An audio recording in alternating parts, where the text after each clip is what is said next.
Dans cette vidéo, nous allons passer les frontières au sud pour procéder à la création et au paramétrage d'un environnement de paix d'une société sénégalaise qui applique la convention collective des banques et établissements financiers du Sénégal.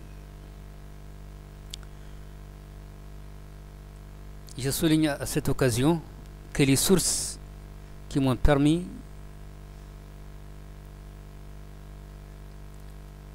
de créer cette illustration sont les suivantes. Le texte de la Convention collective des établissements financiers et banques du Sénégal, le texte du Code général des impôts, édition 2013, les sites des caisses de cotisation, à savoir la CSS, Caisse de sécurité sociale du Sénégal, l'IPRES, l'Institution de prévoyance retraite du Sénégal, ainsi que le CLES.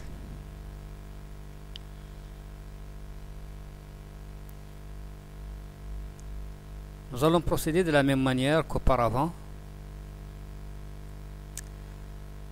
en commençant d'abord par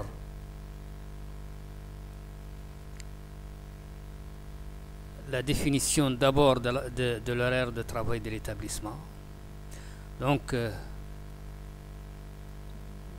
pour commencer, on clique sur traitement et salaire.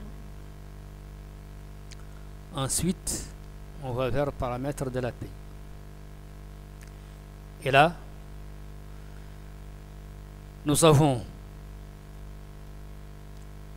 plusieurs volets. Données générales concernant le nom de l'établissement, abrégé et complet, la raison sociale, l'adresse, les numéros de téléphone, etc. Les signatures des états de la paie, les informations associées, signature des bulletins également, paramètres comptabilité, horaire de travail. Alors, pour l'horaire de travail en vigueur pour cette société, nous considérons que la semaine de travail commence lundi et qu'il y a 2 jours de fin de semaine. Nombre de jours de fin de semaine, 2. Premier jour de fin de semaine samedi, second jour de fin de semaine dimanche, entièrement chômé. Pour l'organisation de la journée de travail, nous allons considérer que la journée est discontinue, bien que légèrement. Elle commence à 7h30, la première tranche, pour se terminer à 13h. La seconde tranche commence à 13h30 et se termine à 16h. Donc voilà pour le calendrier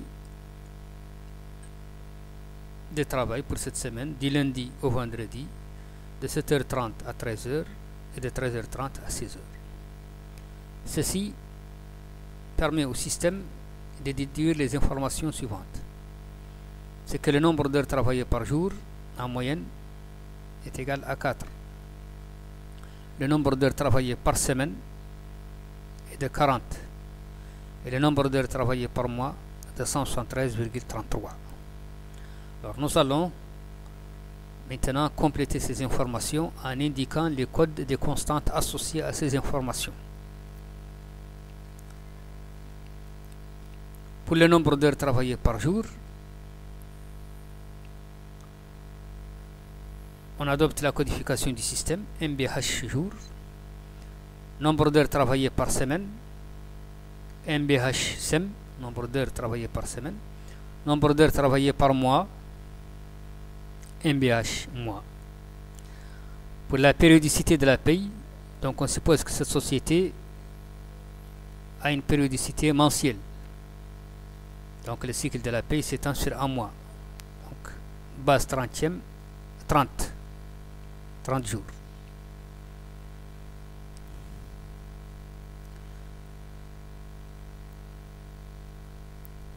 Pour la périodicité, on retient donc la valeur mensuelle, périodicité par mois, parmi la liste des périodicités proposées. Ensuite, pour les heures de présence, nous allons les codifier MBH présence. Pour les heures d'absence, MBH absence. Et donc là, nous aurons créé l'horaire de travail et les informations associées. Donc on clique sur OK pour valider l'enregistrement. Maintenant, nous allons passer à la création des constantes prédéfinies indispensables à l'environnement de l'API. Là, on va vers déclaration des constantes. Donc nous avons ici les constantes qui viennent d'être créées. Nous allons les compléter. Alors, nous avons le salaire brut, donc la rémunération brute.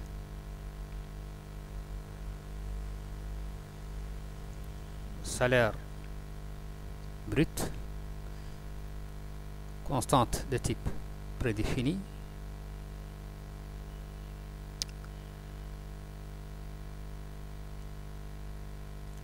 Notons une chose, c'est que dans cette illustration, nous avons deux nouvelles constantes qui apparaissent. Constante de type grille-valeur et la constante de type tableau. Notons aussi une chose, c'est que il y a déjà des illustrations précédentes qui parlent des constantes de l'API, les différents types de constantes. Donc, pour avoir plus de détails sur ce sujet, il suffit simplement de se référer à l'une de ces illustrations précédentes. Car, pour les constantes, le type est extrêmement important. Et c'est en fonction des types de constantes que le paramétrage sera plus ou moins performant.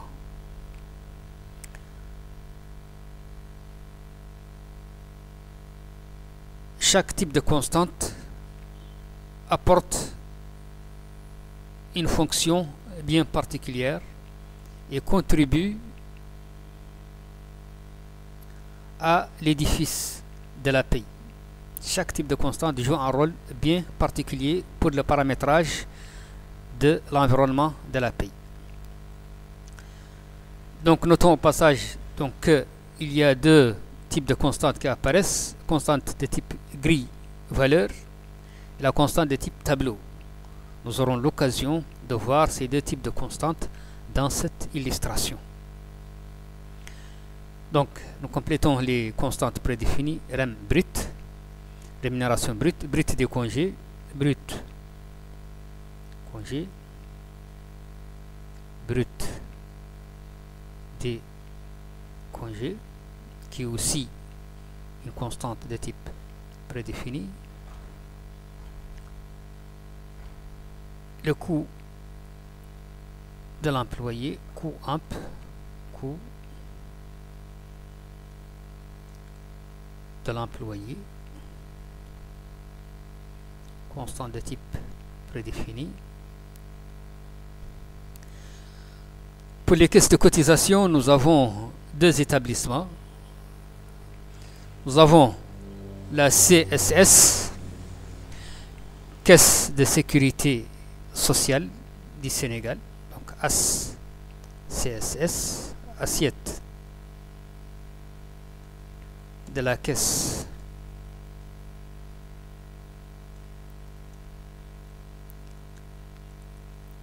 de sécurité sociale, qui est une constante de type prédéfini. Et nous avons l'IPRES. Donc, IPRES, assiette de. L'IPRES, c'est l'institution de prévoyance retraite du Sénégal. L'institution de prévoyance retraite du Sénégal. Prédéfini. Pour l'assurance maladie,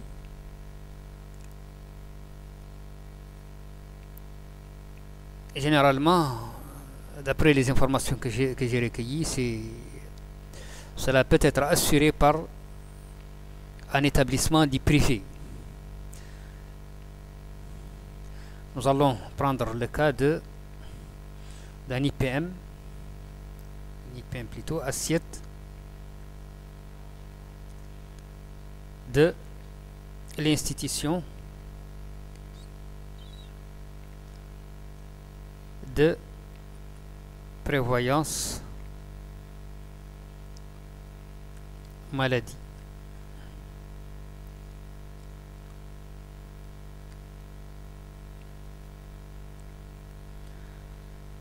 Alors, pour l'impôt, nous avons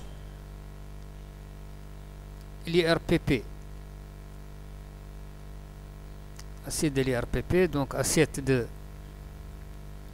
l'impôt sur les revenus des personnes physiques. Donc, prédéfini. Nous avons bien sûr le salaire net,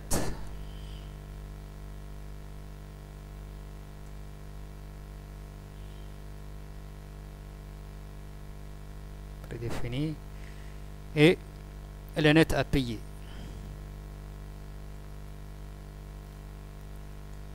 Net à payer, qui est une constante de type prédéfini. Voilà. Donc, nous allons nous contenter de ces constantes pour le moment, constantes essentielles. Et l'étape suivante, comme on a vu dans les autres illustrations, c'est la définition des associations entre les rubriques et les constantes prédéfinies. Donc on clique sur ce bouton-là pour définir les associations. Nous avons pour les rubriques 4 types de rubriques, comme on sait, brut, cotisation, impôt et non soumise.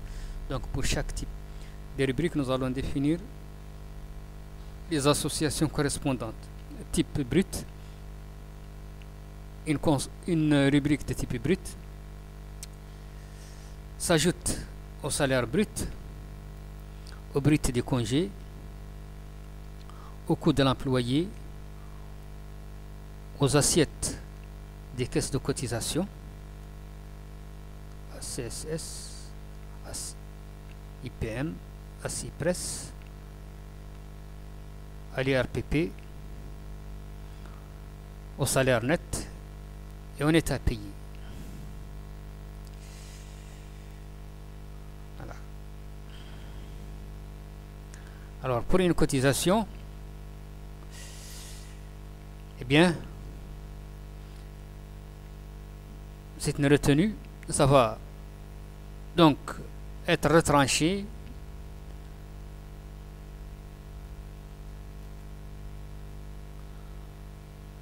avant le salaire net et le net à payer. Pour l'impôt, il paraît qu'il y a un abattement prévu de 30% pour couvrir les charges sociales, etc. Donc, pour cet environnement de paye particulier, les cotisations donc seront associées au salaire net. Donc, il y a la déduction avant le salaire net et avant le net à payer. Pour l'impôt, c'est la même chose. Donc ça s'enlève avant le salaire net et le net à payer. Pour les non soumises, s'il s'agit d'une retenue, ça va s'enlever du net à payer. Et s'il s'agit d'un gain, ça va s'ajouter au net à payer. Donc voilà les associations paramétrées. Alors maintenant, nous pouvons passer à la définition des rubriques, la gestion des rubriques des pays. Donc déclaration des rubriques.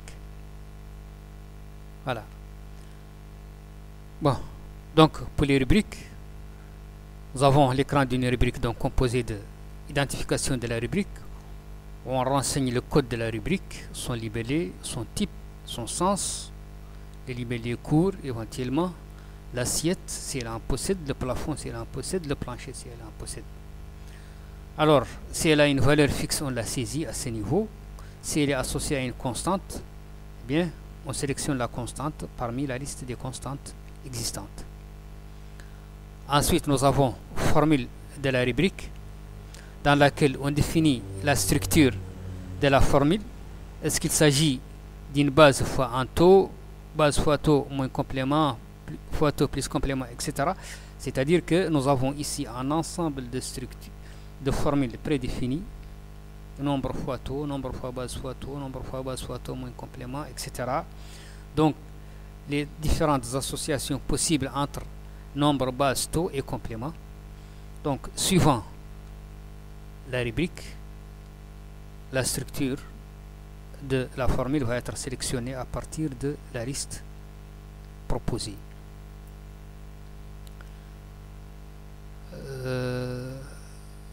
Pour ce qui est des explications sur le cas de la rubrique, des illustrations précédentes ont permis de mieux appréhender ces informations.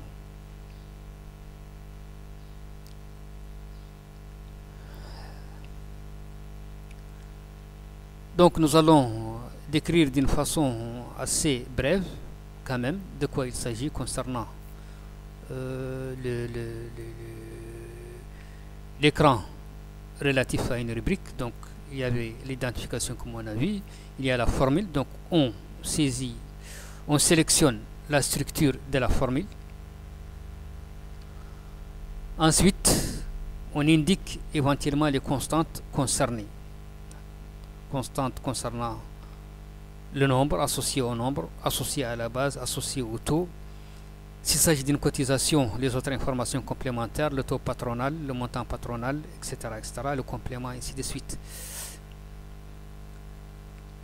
Ensuite, l'influence de la rubrique qui est conservée ici par compatibilité avec les logiciels occidentaux notamment, parce qu'ils imposent des constantes prédéfinies et c'est conservé par compatibilité.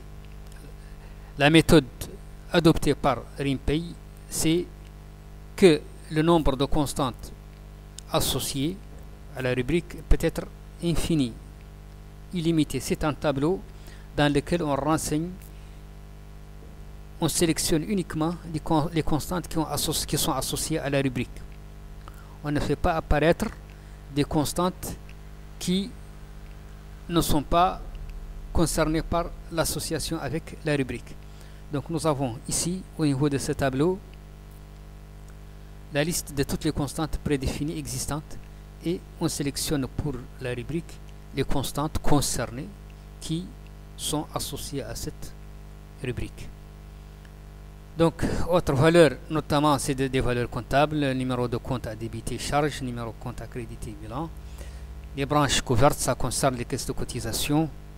Les branches qui sont couvertes, donc les informations associées. Les rubriques par constante. Ce volet, il est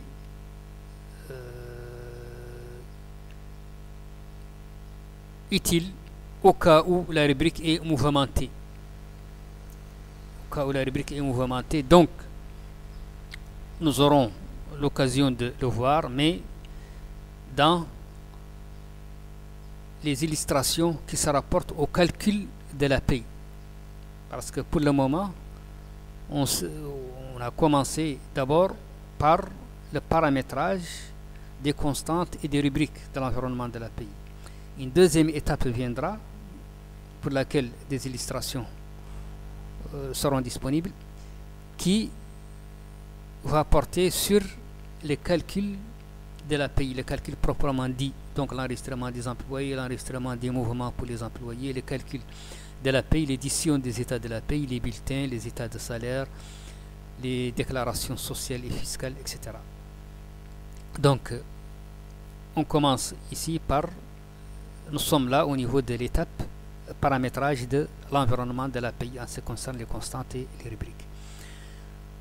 Donc, après cet aperçu, nous allons passer aux choses concrètes. Donc, nous allons créer nos rubriques de paye. Nous allons d'abord commencer par le 30e, qui correspond donc au nombre de jours travaillés par l'employé, type brut, qui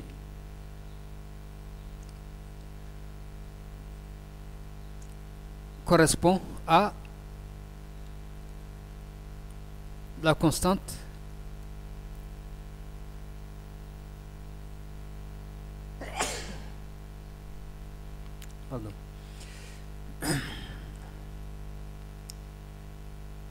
base 30e. Et pour cette rubrique, il n'y a pas d'association, donc nous allons supprimer ces associations. Ça, c'est pour la base 30e. Donc, on valide l'enregistrement de cette rubrique. Deuxième rubrique, maintenant, 101, salaire de base. Alors là, pour le cas de cette convention collective des banques et établissements financiers du Sénégal, il y a une particularité concernant le salaire de base. En fait, il y a un salaire de base catégoriel et il peut y avoir un abattement sur ce salaire de base. Donc là, nous allons passer à la gestion des constantes. Donc, nous avons d'abord un salaire de base catégoriel, donc REM 4, salaire de base catégoriel, puis nous avons ici les textes, taux d'abattement. Il y a un abattement, article 28 de la Convention dit: les salaires des jeunes agents de moins de 18 ans révolus supporteront les abattements suivants appliqués aux salaires des agents adultes de leur catégorie professionnelle.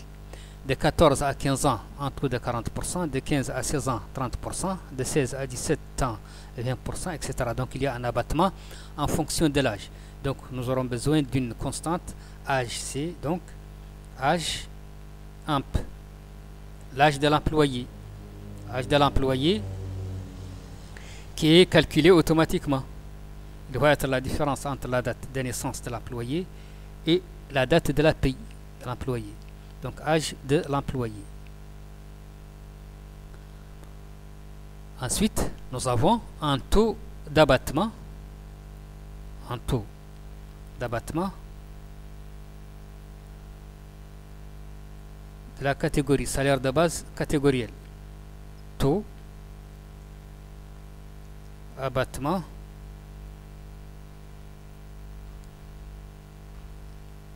salaire de base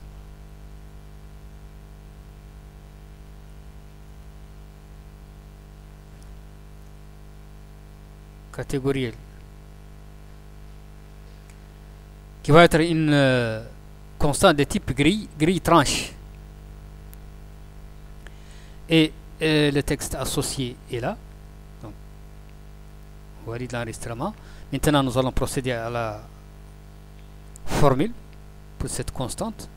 Donc, les salaires des jeunes agents de moins de 18 ans révolus supporteront les abattements suivants. Donc, cette constante se réfère donc à l'âge de l'employé, donc à la constante âge de l'employé. Et donc, le texte dit les salaires des jeunes agents de moins de 18 ans révolus. Donc, un opérateur inférieur ou égal, nous avons donc pour l'âge, nous avons de 14 à 15 ans un abattement de 40%. Donc, 14 à 15, puis 16,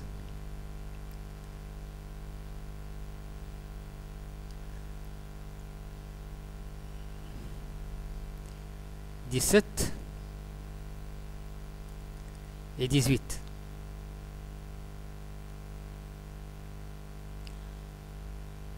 Donc, le texte dit que de 14 à 15 ans, eh bien, il y a un abattement de 40%. Donc, la valeur de l'abattement est de 40. Entre 14 et 15 ans. Entre 14 et 15 ans, l'abattement est de 40. Entre 15 et 16 ans, il est de 30. Entre 16 et 17, il est de 20. Entre 17 et 18, il est de 10. Donc, ce qui signifie que au-delà, l'abattement est nul, il est égal à 0. Donc, les taux appliqués sont 40 entre 14 et 15 ans, 30 entre 15 et 16 ans, 20 entre 16 et 17 ans et 10 entre 17 et 18 ans. Donc voilà pour les taux de l'abattement. Valide. Donc, le salaire de base va être donc REM base, donc salaire de base va être une constante de type arithmétique. Et il sera égal à quoi? Sera égal au salaire de base catégoriel. Donc, REM 4, salaire de base catégoriel, moins l'abattement. Donc, moins salaire de base catégoriel multiplié par le taux de l'abattement divisé par 100. Donc, voilà le salaire de base. Il est égal donc au salaire de base catégoriel moins l'abattement si abattement il y a. Voilà. Et donc, notre rubrique salaire de base va être associée donc à la constante salaire de base. Voilà. Bien sûr, on suppose qu'elle verse dans le salaire brut, le brut des congés, le coût de l'employé, que c'est cotisable, c'est de la caisse de sécurité sociale, de l'institution de prévoyance, etc. Donc, le salaire de base verse dans toutes ces constantes. Et donc, il ne reste plus que valider la rubrique. Voilà, salaire de base. Alors, nous allons maintenant avancer vers les autres rubriques.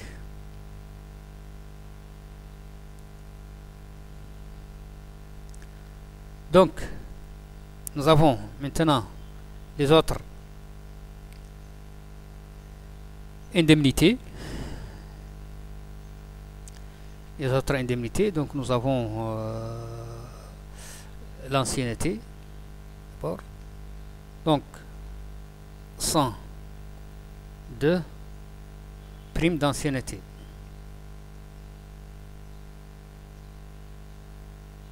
prime d'ancienneté. Alors, pour la prime d'ancienneté, donc bien sûr, il s'agit d'une base fois un taux. En fait, c'est le salaire de base, c'est une formule, donc c'est le salaire de base multiplié par un taux qui est le taux de l'ancienneté. Alors le taux de l'ancienneté, nous allons donc le créer. Taux de l'ancienneté, donc nous avons taux de l'ancienneté au Sénégal. Il est là, donc taux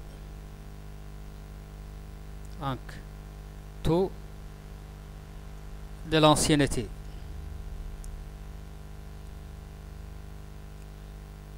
Qui va être un constant de type grille tranche. Valide.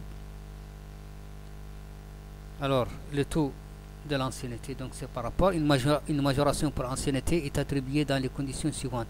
5% du salaire de base minimum de la catégorie ou classe de l'agent après 2 années de présence, plus 1% de la 3e à la 12e année, plus 1,50% de la 13e à la 12e année. Donc c'est en fonction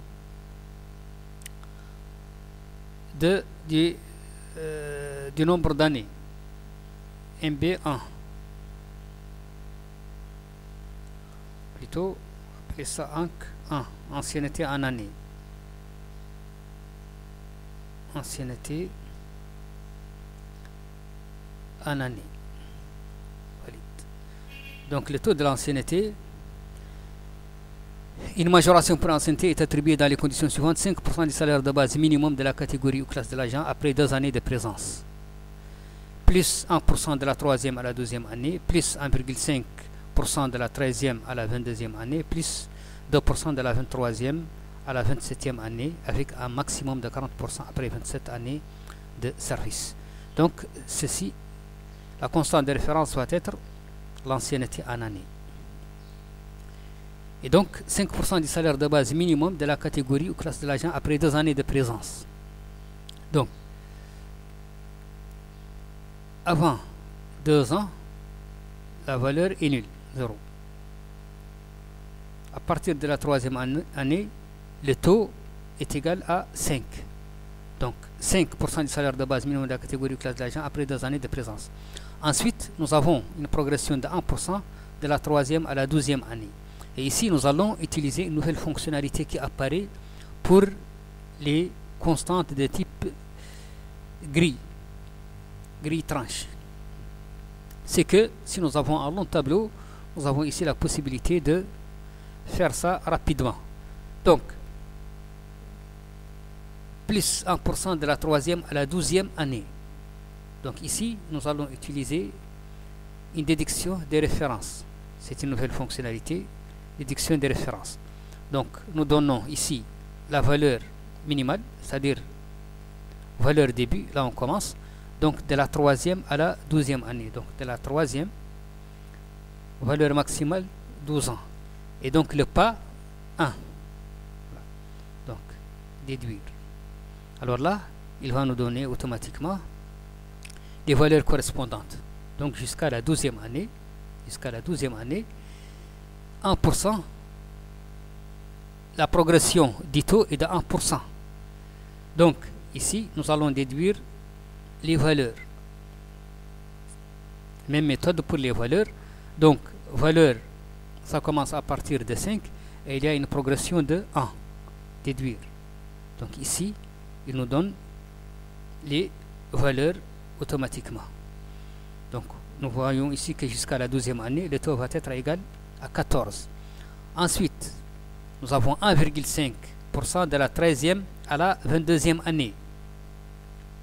Donc, là, on va déduire les références de la 13e, donc de la 13e à la 22e année, donc pas 1 jusqu'à 22. Voilà. Donc là, il nous donne donc les valeurs correspondantes de la 13e à la 22e année. Il y a une progression de 1,5%. Donc ici, on va déduire les valeurs. Eh bien, les valeurs, ici, on commence par 14 Et puis il y a une progression de 1,5 points. Donc on déduit, voilà ce que ça nous donne comme valeur. Donc jusqu'à la 22e année, le taux va être égal à 29. Ensuite, maintenant, nous avons 2% de la 23e à la 27e année. Donc déduction des références de la 23e à la 27e année, déduire. Donc voilà, de la 23e à la 27e année, il y a une progression de 2%. Donc les valeurs progressent de 2%. Donc on commence à partir de 29. Il y a un taux, un pas donc de 2. Ce qui nous donne donc, voilà, jusqu'à la 27e année. Et donc au-delà de la 27e année, il y a un maximum de 40%. Donc ici,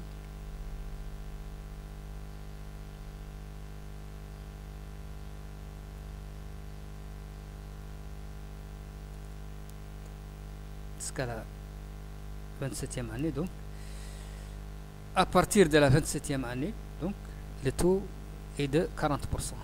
Il est fixé à 40%. Donc voilà pour les taux de l'ancienneté. On valide donc. Et nous revenons donc à notre rubrique. Donc le taux, eh bien c'est le taux de l'ancienneté. Donc on valide. Voilà pour l'ancienneté. Ensuite, nous avons, après l'ancienneté, nous avons majoration pour diplôme. Majoration pour diplôme.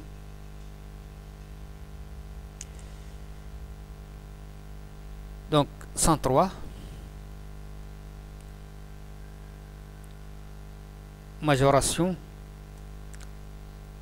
pour diplôme.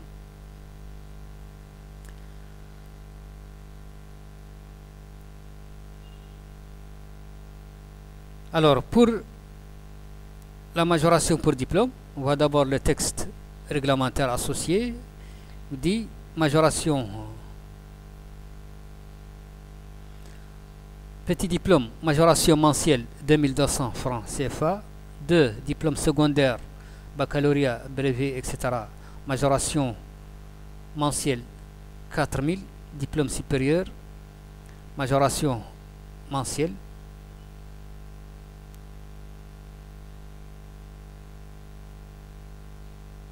5000. Donc nous voyons ici que la majoration est fonction du type de diplôme. Donc nous allons créer une constante type DIP,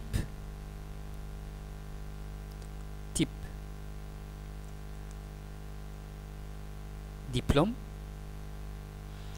et cette constante va être de type grille-valeur. Donc la constante grille-valeur qui apparaît, elle aura son rôle ici. Par exemple, nous aurons un exemple de constante grille-valeur. Donc on valide. Ensuite on procède maintenant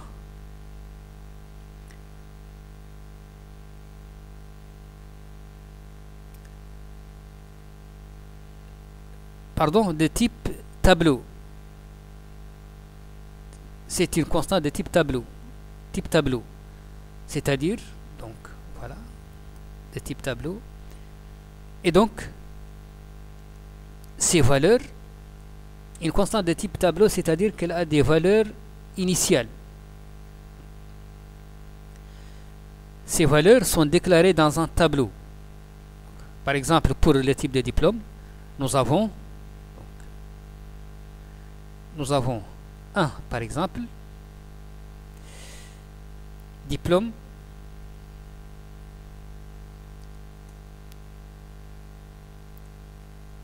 élémentaire.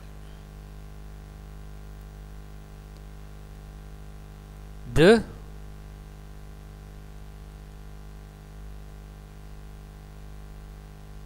diplôme secondaire. Et puis 3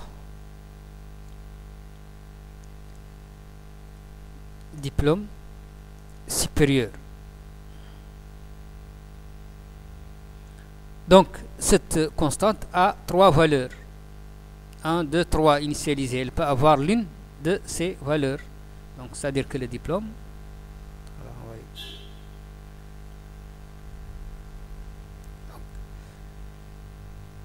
et maintenant la majoration va être en fonction du type de diplôme. Donc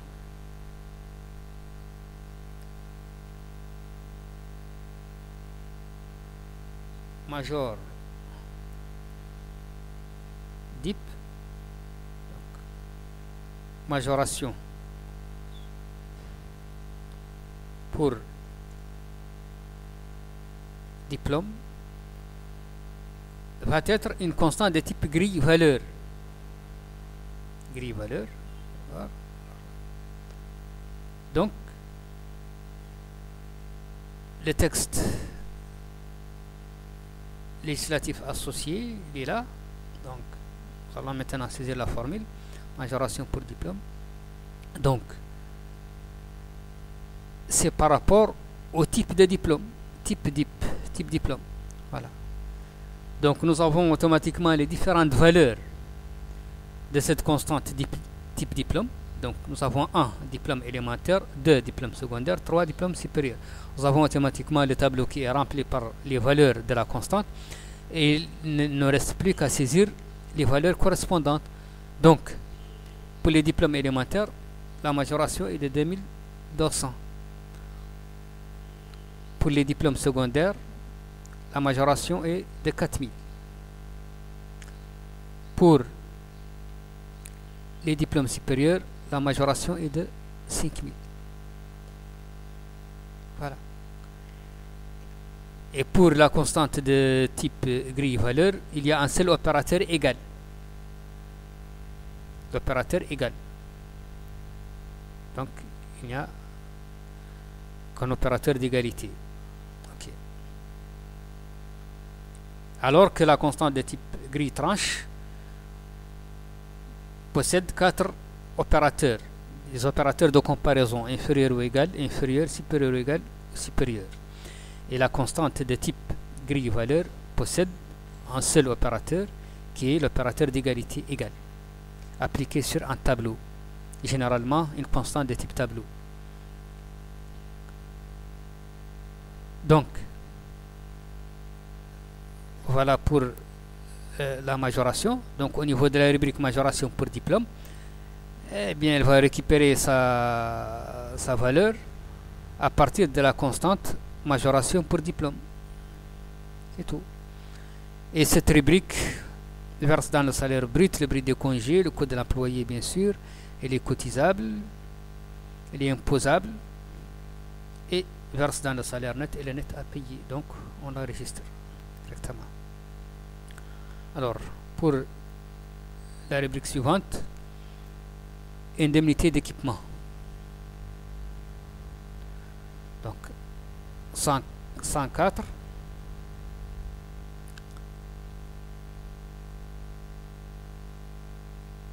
Indemnité d'équipement. C'est une constante de type brut.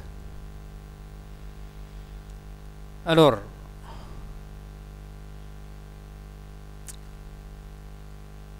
nous allons d'abord créer les constantes associées. Alors, pour l'équipement, indemnité d'équipement. Le texte législatif, qu'est-ce qu'il dit? Article 36, indemnité d'équipement. Il sera alloué à chaque agent visé à l'article 35 lors de son premier départ une indemnité d'équipement dont le montant est fixé pour l'agent marié à 50 000 francs CFA, pour l'agent célibataire à 40 000 francs CFA.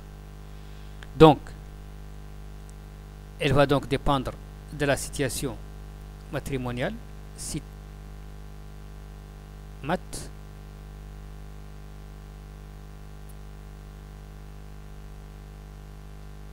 donc état matrimonial de l'employé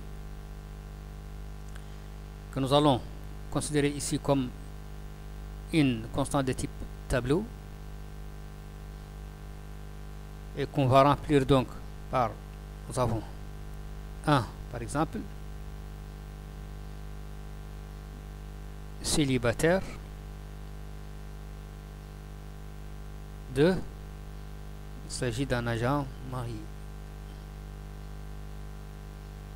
Voilà. Et donc, l'indemnité d'équipement, maintenant, indemne,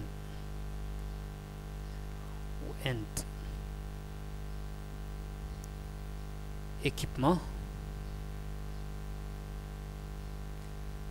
indemnité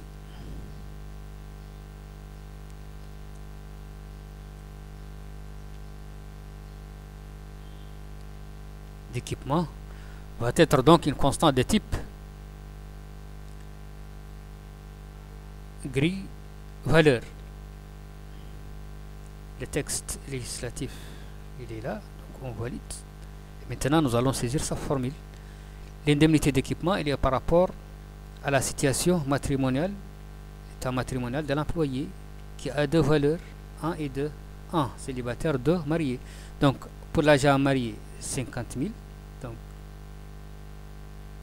valeur ici, 50 000. Et pour l'agent célibataire, 40 000.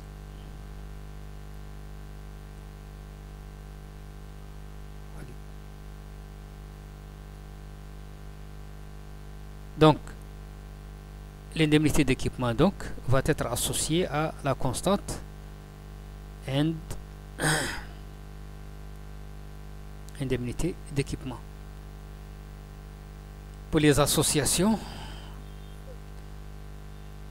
elles sont correctes, donc il ne reste plus qu'à valider. Ensuite, après l'équipement, nous avons l'indemnité de transport. Donc 105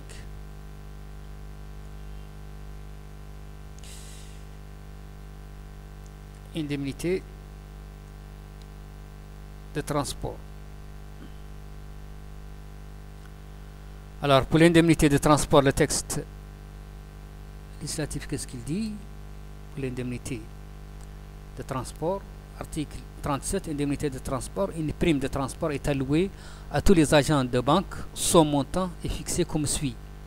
Pour la ville de Grand Dakar, 2300 francs CFA par mois. Pour les villes de l'intérieur, 1150 francs CFA par mois.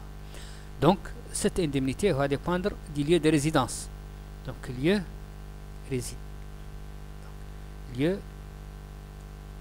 de résidence, qui est une constante de type tableau. Sa formule. Donc nous avons 1 par exemple, codifié, lieu de résidence, Grand Dakar. 2, ville de l'intérieur.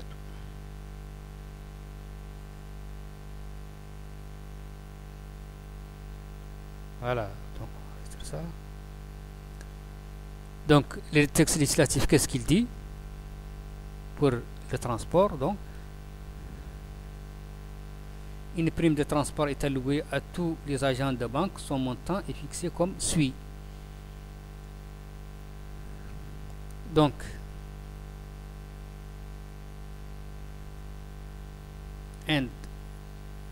transport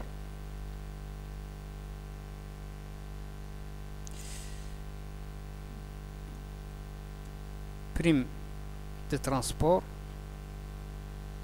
qui va donc être une constante de type grille valeur.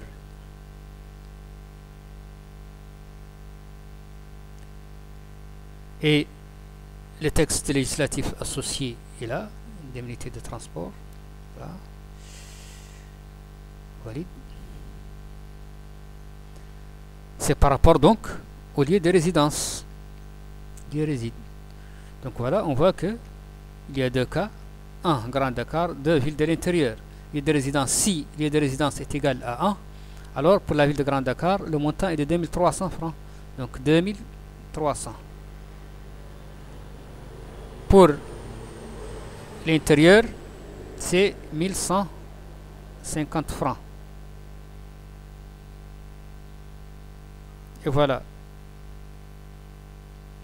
Donc, l'indemnité de transport donc récupère sa valeur à partir de la constante indemne transport.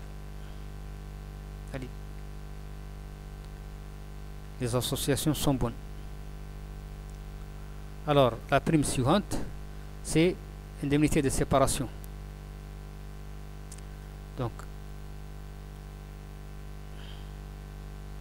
106, donc, indemnité de séparation.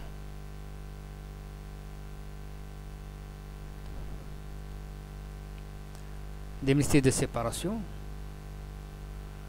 Son texte réglementaire est là, article 38.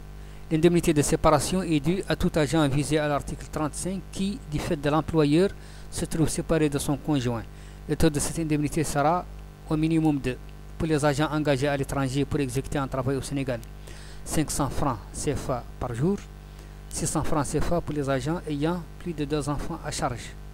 Pour les agents ayant leur résidence habituelle à l'étranger, mais exécutés au Sénégal, à 250 francs CFA par jour, 300 francs CFA par jour pour les agents ayant plus de 2 enfants à charge. Donc, l'indemnité de séparation possède une base journalière. Donc, base CEP. Base de l'indemnité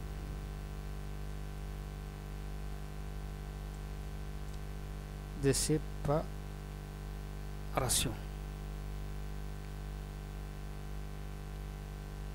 qui va être une constante de type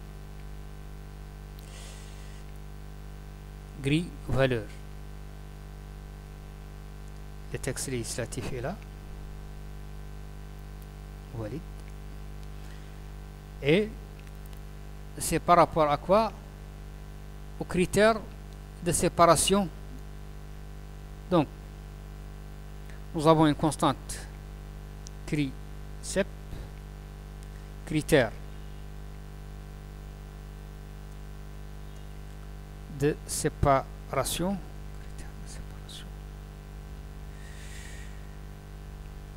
qui est une constante de type tableau. Qu'est-ce que nous avons comme critère? Nous avons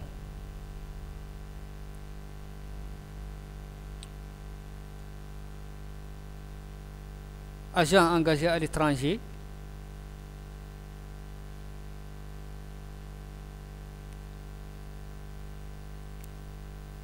ayant 2 enfants au moins, agent engagé à l'étranger ayant plus de 2 enfants. Troisième critère, agent et résident à l'étranger et exécutant au Sénégal. Donc, pour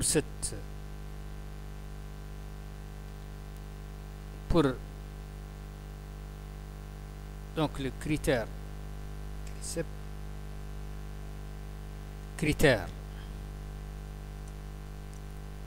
séparation, donc il y a une constante de type tableau. Nous allons prendre le texte. Donc nous avons 4 cas. 1.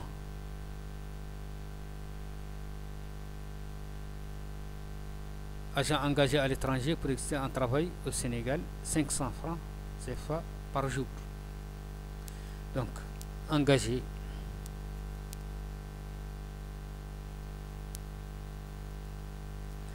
à l'étranger,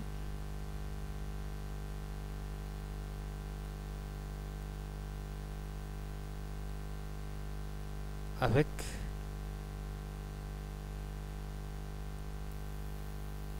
deux enfants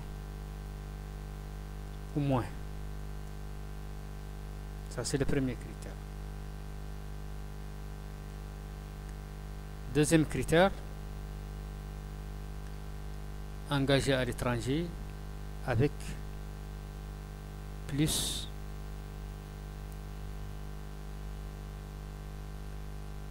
de deux enfants.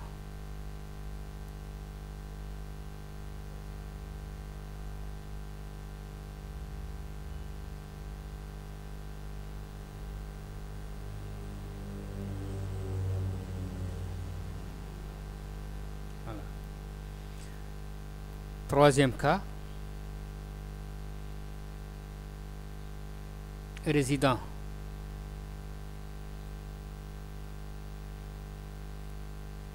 à l'étranger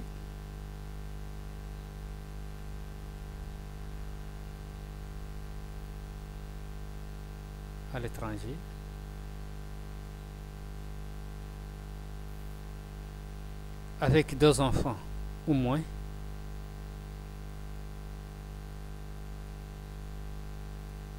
et le quatrième cas, résident à l'étranger et exécutant au Sénégal avec plus de deux enfants. Nous avons donc 4 cas. Voilà. Et donc pour l'indemnité de séparation, la base correspondante, elle va être donc par rapport aux critères de séparation, qui est donc 4 cas: 1 engagé à l'étranger avec 2 enfants au moins, 2 engagés à l'étranger avec plus de 2 enfants, 3 résidents à l'étranger avec 2 enfants au moins, 4 engagés à l'étranger avec plus de 2 enfants. Donc pour les engagés à l'étranger pour exercer un travail, 500 francs. Premier cas. Deuxième cas, engagé à l'étranger avec plus de 2 enfants, la base journalière est de 600. Troisième cas, donc, ayant la résidence habituelle à l'étranger mais exécutée au Sénégal, 250, c'est le troisième cas. 250. Et le quatrième cas, 300. Ayant plus de 2 enfants. 300. On va dire. Donc, l'indemnité de séparation maintenant va être une formule, c'est une base fois un taux. La base, c'est la base de séparation. Et le taux, ça va être la base 30e, le nombre de jours. Base 30. Varie.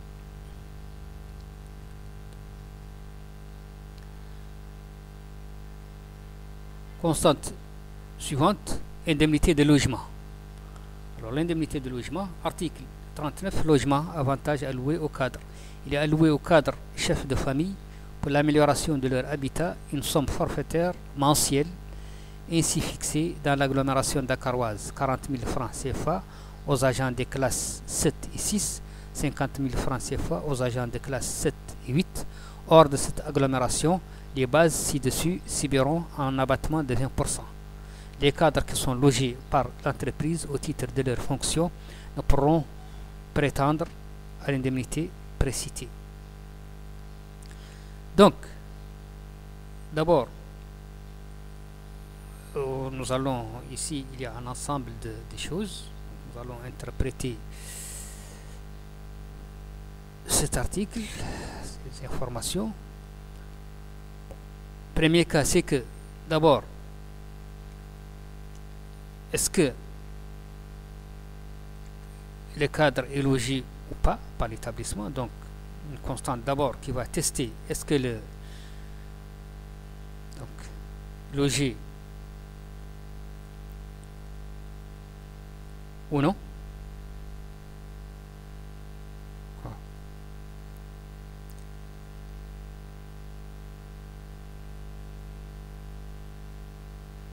Nous avons donc cette constante là.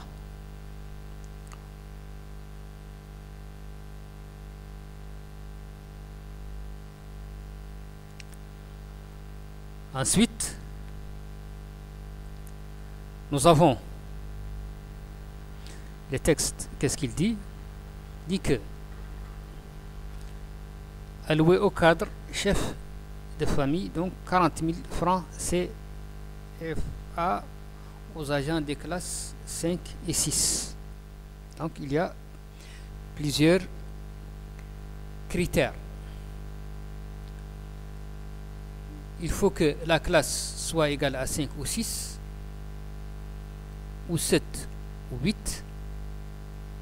Pour le montant de l'indemnité, nous avons 40 000 francs aux agents des classes 7 et 6.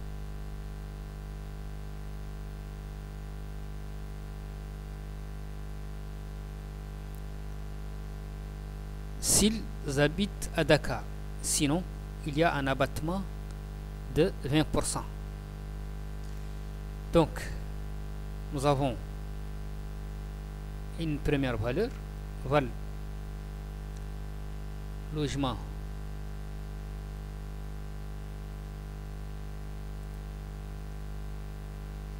donc, première valeur logement qui va être une constante de type condition.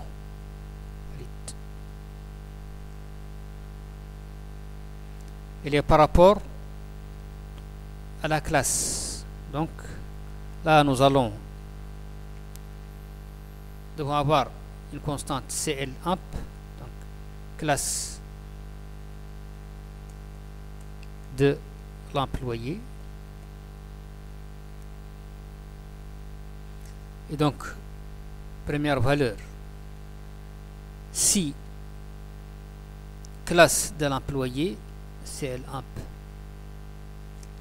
est égal à 5, ou si classe de l'employé est égal à 6,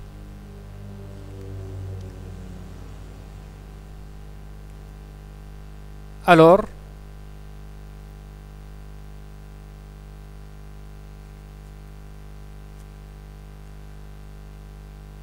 nous avons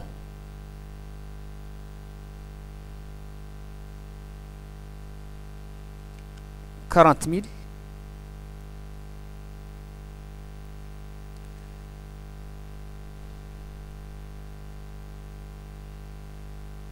sinon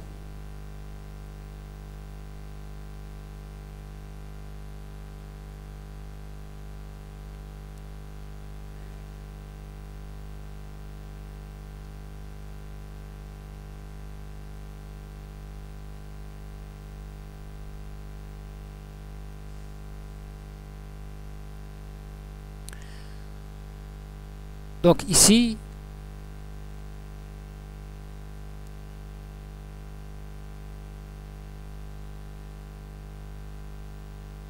c'est plutôt par rapport à l'agglomération. C'est par rapport à l'agglomération, c'est-à-dire le lieu de résidence. Si le lieu de résidence est égal à 1, si le lieu de résidence est égal à 1, pour le lieu de résidence, voyons que c'est une constante de type tableau. 1, Grand Dakar, 2, ville de l'intérieur. Donc,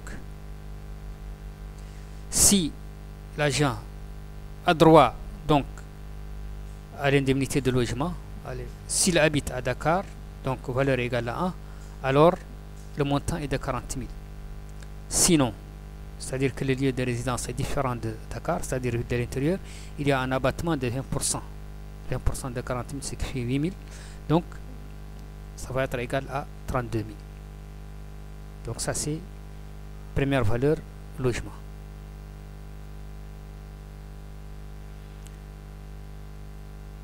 Nous avons deuxième valeur logement. Donc là, nous allons dupliquer cette constante. Dupliquer la constante sélectionnée. Val logement 1.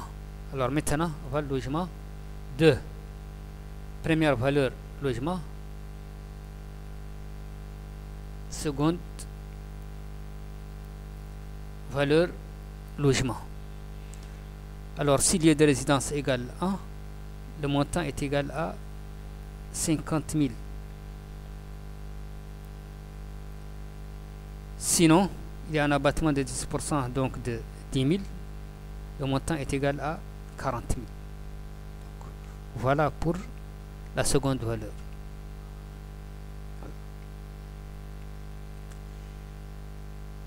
Et maintenant, nous avons une constante droit au logement. Droit au logement. Est-ce que l'employé a droit au logement ou pas?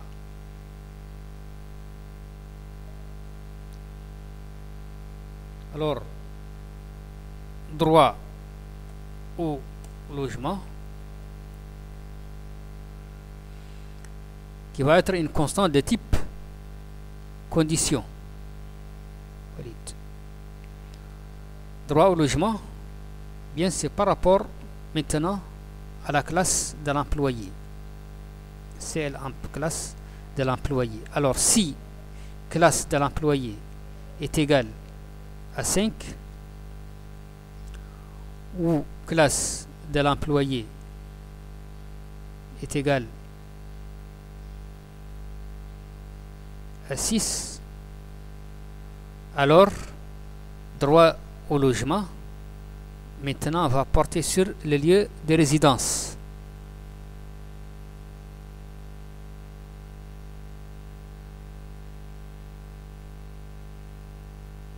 Il va porter sur le lieu de résidence. Donc, droit au logement. Alors là, nous allons prendre le texte associé, indemnité de logement. Donc, 40 000 francs CFA aux agents des classes 7 et 6.